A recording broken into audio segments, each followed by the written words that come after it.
Na-miss na ko din sa Cebu. Siyempre, ang pagkaon, sabi na ang lechon, puso, islibuwa, and Lechon!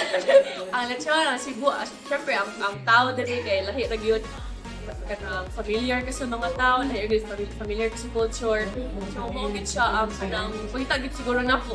Everyday, hatod karon mas dugay na kayo sa Manila.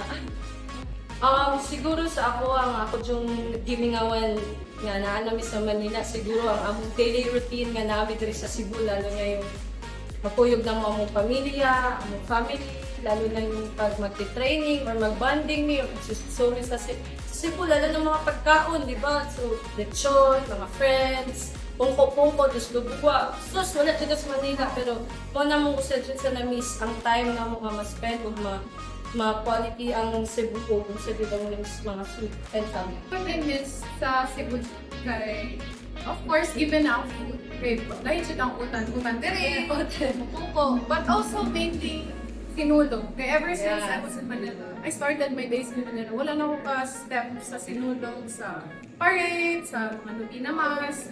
The last time I was there, siguro, pandemic pa to, pero syempre, pili man dito yung sinulog kay daghan kaayo ka na restriction. So, hopefully, sa sunod-sunod po, paapin ng tampuhon.